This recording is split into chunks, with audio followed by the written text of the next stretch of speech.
Maxmum read The Angel Experiment by James Pattson. Warning: if you dare to read this story, you become part of the experiment. I know that sounds a little mysterious, but it's all I can say right now. Max.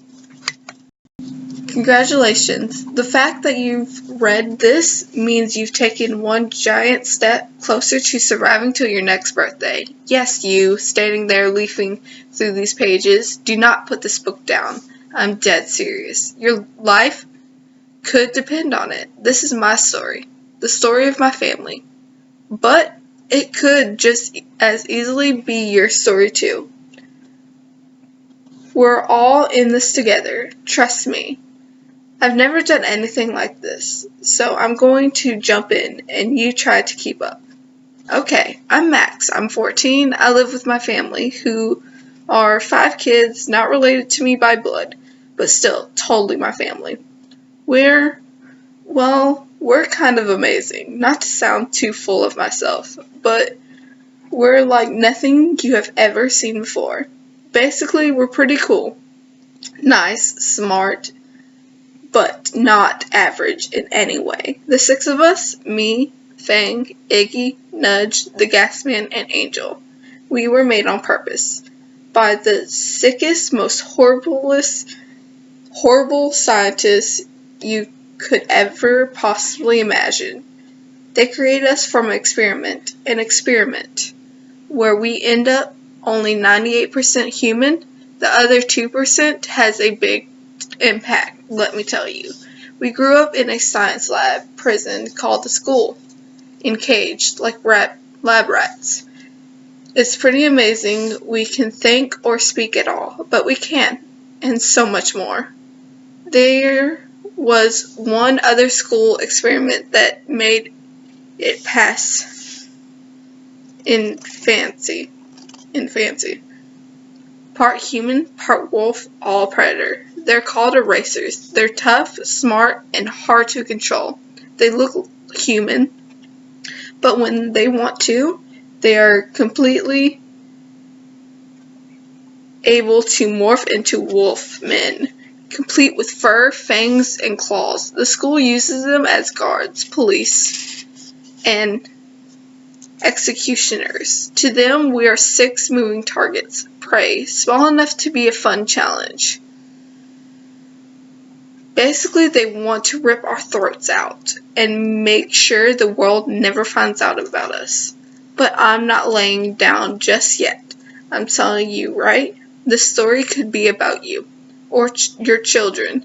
If not today, then soon. So please, please take this seriously. I'm risking everything that matters by telling you, but you need to know. Keep reading. Don't let anyone stop you. Max and my family, Fang, Iggy, Nudge, the Gasman, and Angel, welcome you to our nightmare. Part 1. Flock's Fright. The funny thing about facing immediate death is that it really snaps everything into perspective. Take right now, for example. Run, come on, run, you know you can do it. I gulped deep, lungs full of air. My brain was on hyperdrive. I was racing for my life. My one goal was to escape. Nothing else matters. My arm scratched to ribbons by a briar I'm running through. No biggie. My bare feet hitting every sharp rock, rough root, pointed sticks. Not a problem. My air aching for air, I could deal, as long as I could put as much distance as possible between me and the racers. Yes, the erasers. Mutant, half men, half wolves, usually armed, always bloodthirsty. Right now, they were after me. See? That snaps everything into Run. You're faster than they are. You can outrun anyone. I've never been this far from the school before. I was totally lost.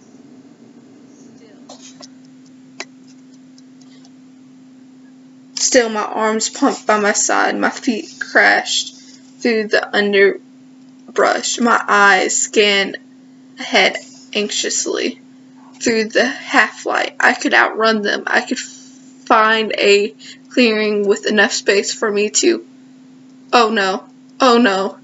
The unearthly baying of bloodhounds on the scent wailed through the trees. I feel sick. I can outrun men. All of us could. Even Angel. She's only 6. But none of us could outrun a big dog. Dogs, go away. Let me live another day. They were getting close. Dim light filtered through the trees. A clearing? Please, please, a clearing could save me. I burst through the trees, chest heavy. A thin sheet of sweat covered my skin. Yes, no, oh no. I skidded to a halt, my arms waving, my feet backpedaling into the rocky dirt. It wasn't a clearing.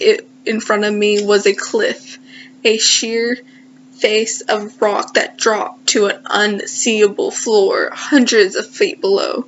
In my back of me were woods filled with drooling bloodhounds and psycho erasers with gun, both opinions stacked. The dogs were yelping excitedly. They found their prey. Moi. I looked over at the deadly drop. There's no choice, really. If you were me, you'd have done the same thing.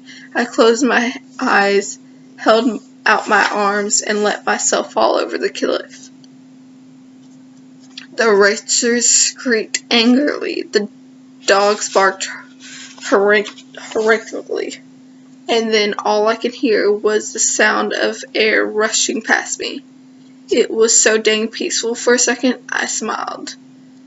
Then, taking a deep breath, I unfolded my wings as hard and as fast as I could. 13 feet across, pan with white streaks and some freckle-looking brown spots. They caught the air, and I was suddenly yanked upwards hard, as if a parachute had just opened. Yow. Note to self, not too suddenly, unfurringly. Wincing, I pushed downward with all my strength, then pulled my wings up. The push downward again. Oh my God, I was flying. Just like that, I'd always dreamed. The cliff floor dropped into the shadow needed beneath me. I laughed and shot upwards, feeling the pull of my muscles, the air whistling through my secondary feathers, the cold breeze drying the sweat off of my face. I soared up past the cliff edge, past the startled hounds, and the furious racers. One of them, hairy face, fang dripping, and rose to his gun. A red dot appeared on my torn nightgown. Not today, you jerk. Veered sharply west so that the sun will be in his hate Kay's eyes. I'm not going to die today. Well, I really hope you enjoy. I know I suck at reading, but I tried. My brothers kind of dared me to do it, so I will see if I'll do a chapter 2, maybe. I don't know.